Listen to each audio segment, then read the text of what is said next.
Hi, everybody. I am Zibby Owens from the podcast Moms Don't Have Time to Read Books. And I am so excited to be here today to interview Sabaa Tahir, who has written 3 of these books I have in front of me in the Ember and the Ashes series, 2 of which have been called the best fantasy books of all time by Time Magazine. And now she has her 4th book that just came out on Tuesday called A Sky Beyond the Storm, which I don't have the actual copy to show you, but it looks very similar. Anyway, she is a #1 New York Times best-selling author, which is so exciting. It took her 13 years to write the series, 5 years for her first book. She has been translated into a million languages, I think 36, something like that, and is basically just a complete and total rock star if you haven't already heard of her. She also is one of the first people to have a brown protagonist, women of color, as protagonist and villain and everybody, because she felt like Muslim women were underrepresented in the fantasy genre. And so she came up with a series, and look how amazing. #1 bestseller. So anyway, that's her. Let's talk to her.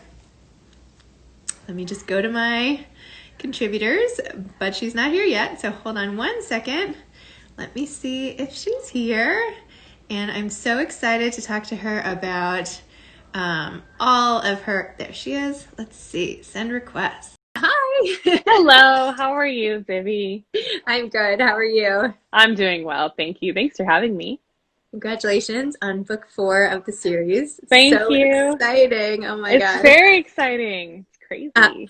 I read many times over that you said you were not a crier, but that finishing this series made you really cry. Tell me about what that was like. I think I didn't anticipate how characters start to feel like friends. And especially I've spent 13 years with these characters. I started writing the series in 2007. It took me, 7 years to have the first book published. So I just didn't realize that it was going to be so emotional. So, I sort of compare it to when I was a little girl and, I was afraid or, nervous or whatever, I'd go hide in the laundry basket, right? And I would like kind of sort through my thoughts there and everything. And these these books and these characters ended up kind of being like my adult laundry basket. Like, this is the world where I would hide when everything got to be kind of too much or I just needed an escape.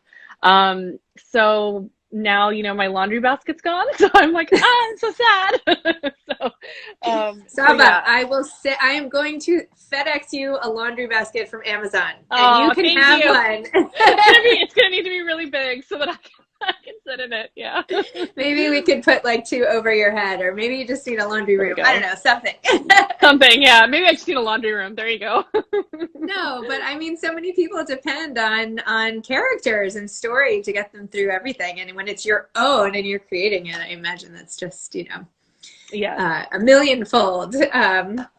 So what is it like sort of holding the flag here as the first like women Pakistani, somebody's putting in the comments, author of fantasy who has achieved just like an immense amount of success, someone who grew up. Oh, can you hear me? Yes, Can you hear sorry, me? it cut out for a second. Okay, I can hear you. Oh, Yeah. I was just asking, what does it feel like to sort of hold the torch as one of the first women Pakistani American fantasy writers, and how you got to represent like a whole new a whole new cross section of people, I should say, in both the protagonists and the villains and every character in your book and the community in which you're writing, and how you basically went from feeling bullied in the motel your parents had you living in with like 18 people or something growing up to like being a #1 best-selling author. So just, I know that's a big question, but It is a big question. But one thing is I think I try really hard not to think, almost like not to think too much about it, like not to look too directly at it because it does feel so big sometimes. I think what really helps me is to focus on the art, to focus on the writing, because ultimately it's so important to me to tell these stories for every single one of those, young adults from all over the world who send me messages and they're like, thank you for telling this story. I really needed to see myself. I needed to see my family. I needed to see my friends. I really try to focus on that because that allows me to kind of put the art first. I sort of feel like you're only as good as your last book to some degree. So it's very important to me that that's my focus. And then, I have two little kids and I think that they don't let me focus on anything other than them. So it's one of those situations where it's like anytime where I might be like, I'm really cool. Like they'll be like, Mom, you did A, B, or C wrong, or I just dropped everything on the floor. I don't know how to clean it up, or whatever the case may be. It forces me back down to earth. I didn't really consider the impact that Ember would have until a couple of years after it was published. And I started really seeing people reading it and saying, this is the reason why I'm a writer, or this is the reason why I believe I can be a writer. As book 4 has come out, I have gotten hundreds of those messages and it has blown my mind because I didn't know when I wrote it that that's what it would be. I was just trying to write a story where I could see myself, where my sons would be able to see themselves one day, where my niece and nephew would be able to see themselves one day, and where the problems that people from whose ethnicity is from my part of the world, which is Pakistan, or South Asia, the Middle East, North Africa, a lot of these places with the mythology that you see in An Ember in the Ashes, and a lot of places that are going through some terrible things right now. I wanted to see that in a story. I hadn't seen that in a story, and I felt very erased. And so that's why it was important to me to write these. But it really has only started sinking in recently.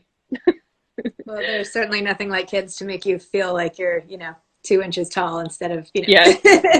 Yeah. In fact, you even wrote like the most beautiful dedication that I had read at the beginning of your 4th book. You said, "For my own children, my Fallon and my sword, of all the worlds wherein I dwell, yours is the most beautiful." That is so nice. Oh, I mean, thank you.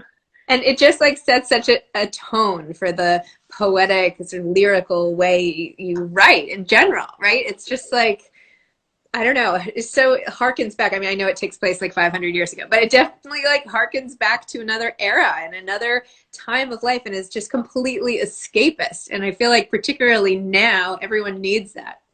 I hope that the book provides an escape, and I really hope that it allows people to feel some measure of hope, right? Like that's what I need right now. That's the books that I'm turning to, the ones that even if something really harrowing and stressful is happening, there's hope in the book. That matters to me so much. So I wanted to give that to my readers.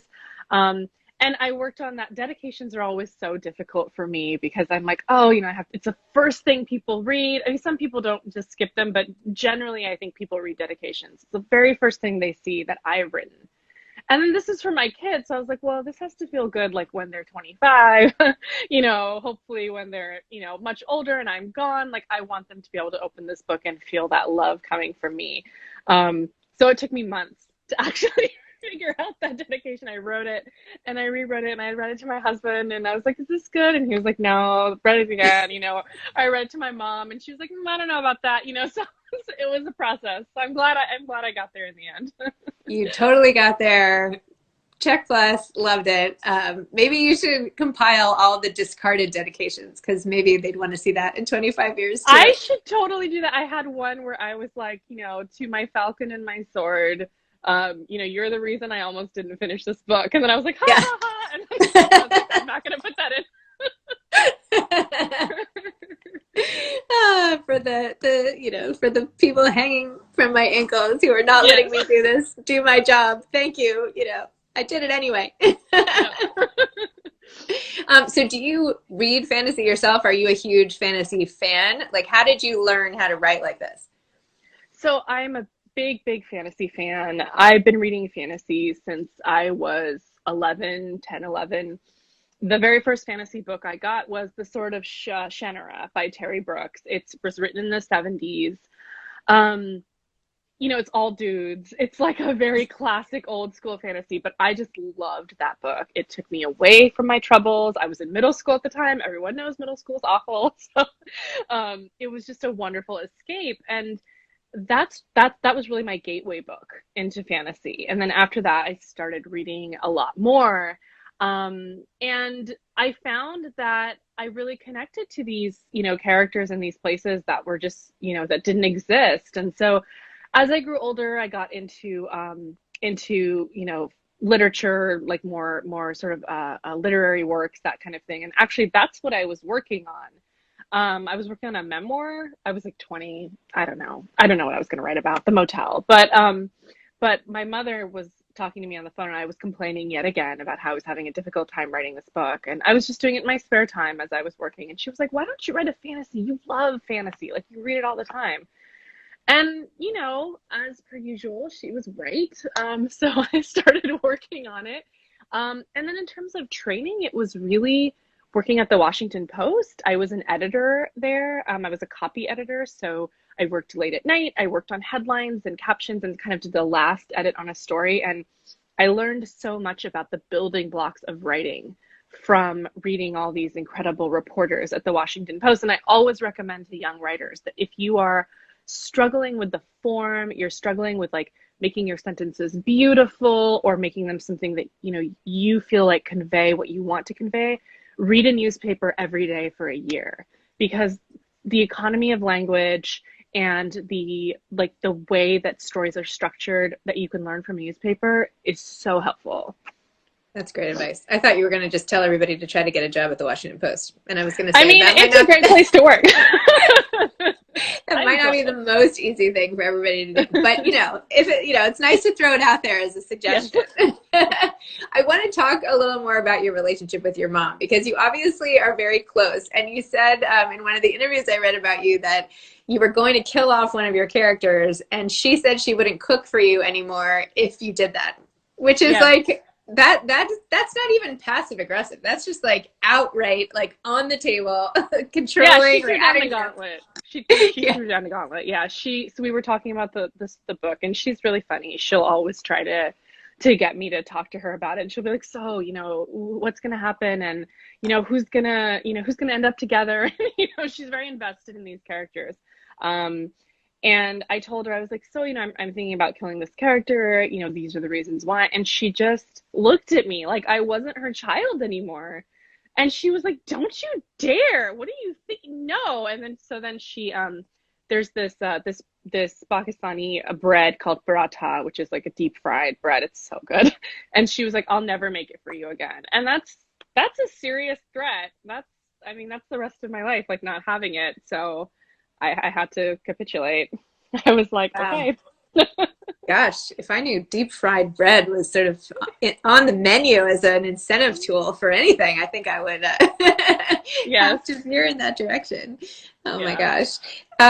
So now that the book is out, like what has this week been like? How are people even responding? I know it's probably too fast for people to read, but you have so many fans from the whole series. Now you have the ending of it. Like, what is it like now that it's out there? It's a relief in many ways. It feels like sort of a weight off my shoulders. It's out in the world. I can't change it at this point. It is what it is. So that's really wonderful. I've had an overwhelmingly positive response. My readers are so sweet, and so many of them have actually said something that I think is very selfless as a reader, which is a lot of them have said, no matter how it ends, no matter what you decided, I want you to know that these books have meant so much to me. And that's such a sweet and beautiful thing to say to an author, because it really shows faith in my skill as a writer. Like, they're basically saying, "Hey, we trust you. We trust, what you did." I've had a couple of people who were like, "How dare you?" For the most part, it's been overwhelmingly positive. It's been a weird week, Zibby, because like usually I'm traveling, right? So I'm going to bookstores and I'm going to schools and I'm meeting readers, and it's really cool. And it's kind of something you look forward to almost as a a way to acknowledge that the book is done and it's out in the world now and it doesn't belong to you anymore. And it's sort of like a weird kind of ritual, I would say. I've kind of turned it into that. That's not happening this week for obvious reasons. But I've still managed to have these events where, and I have a bunch, this week and next week where I'm talking to a friend or a fellow writer about, the journey and the process, and then doing these sort of one-on-one meet and greets after that are really short but really lovely because you just get to talk to readers face to face, and that's awesome. We live in a time where it could be so much worse. Like, I think that if this was 10 years ago, that wouldn't be an option. We would just be like, sorry, book is out, find me on Facebook or tweet at me if you want, and that's kind of it. But the fact that we can do something like this is really wonderful, and I found it to be kind of life-saving as I go through this week, because it's really allowed me to connect to the readers, and I love that part of writing. It's one of the best parts. I think it's been life-saving for so many people for the whole year. I mean, Yeah. It's like, what would we have done? Every so often I'm like, what if it disappears? What if Zoom crashes and we're all, Yeah. So that's great. No, it's great because I'm sure hearing from the fans directly is part of the reward in and of itself, right? Like you were saying earlier with people writing is because of you. So at least you still can access them somehow, which is great. Yeah, it's really nice. So I was watching the trailer for your first book and I was like, wait, is this a trailer for a book or is this like a movie that I didn't know was a movie? And then I was like, why is this not a movie? So what is the deal? Is this going to be a movie? What's the story there? So it is going to be something, but I can't say anything about it because the producers will find me and kill me. Great. Maybe they won't kill me, but they won't be very happy. But it is in development as something, and I'm more deeply involved. It's iterated a few times, as fantasies often do in Hollywood. But this iteration is one in which I'm more directly involved, which is awesome, and I think makes a really big difference to how everything about it, being able to make sure that that the cast is, properly reflects the book, and being able to make sure that the story properly reflects, sort of the nature of the actual book. All of that is really important to me, and so that's all I can say about it. I'm really hopeful and crossing my fingers. And I hope everyone else does too. I won't ask anymore. We'll see. We'll all be just waiting and watching, and I'm sure whatever form it takes will be fantastic. And what are your writing plans going forward? You finally have put a capstone on this whole collection. This is a lot of pages, and this is still missing the most recent one. So what's next? Are you going to start a new series, or what's the plan? So I have something coming up. I can't say much about it again because my publishing house this time would yell at me. But it is very different from anything I've written before. At the same time, it has the hallmarks of a Saba sort of classic book, which is very harrowing and very stressful. So I will probably be announcing that next year, and I'm really excited about it. And then after that, I'm really considering kind of what I want to do. I think there are so many stories left in the world of Ember. I have absolutely left that door open in the hopes that I will be able to return there, when I'm ready and when readers are ready for that. So we will see, but I think that I don't think we've heard the last of these characters. I feel like you should pull that memoir back out. Maybe now with the vantage point of all of these experiences and being a mom yourself.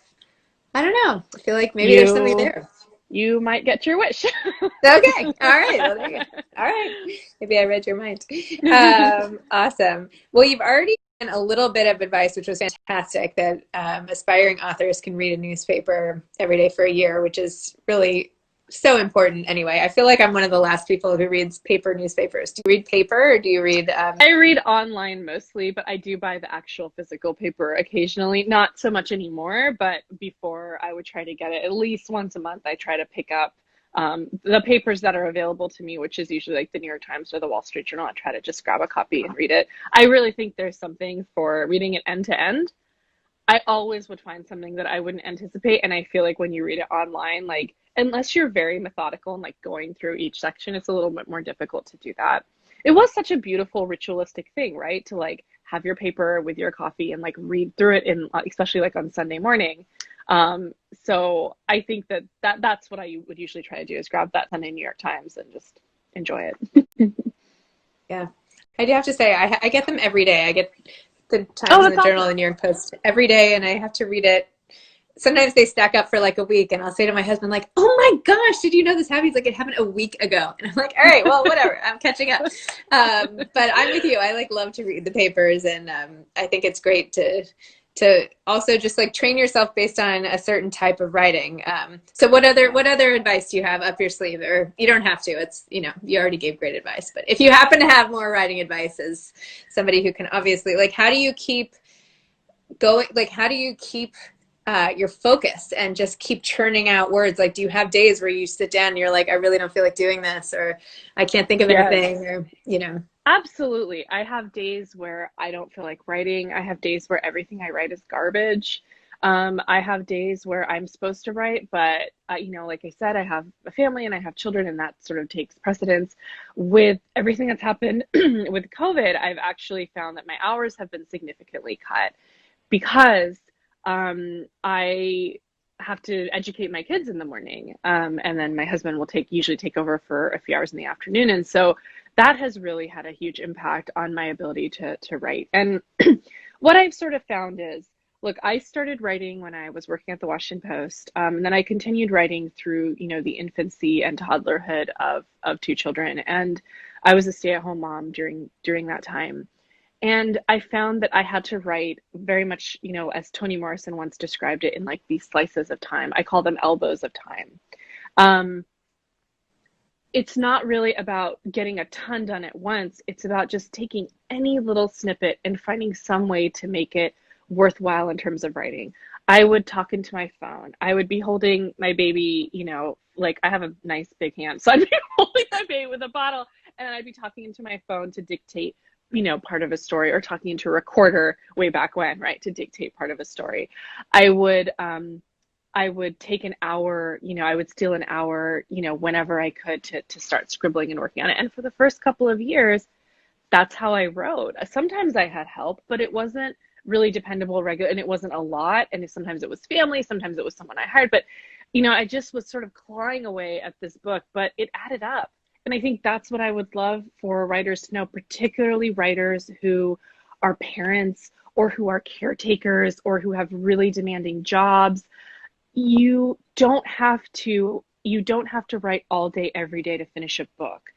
If you can write like a page a week, then over the course of a few years you will have a book. And like I said, it took me from when I started writing it to when I saw it on a book was 7.5 years for An Ember in the Ashes.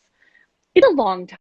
That's true. And I know that a lot of people would love to just like write a book in 6 months and then, see it on the shelf.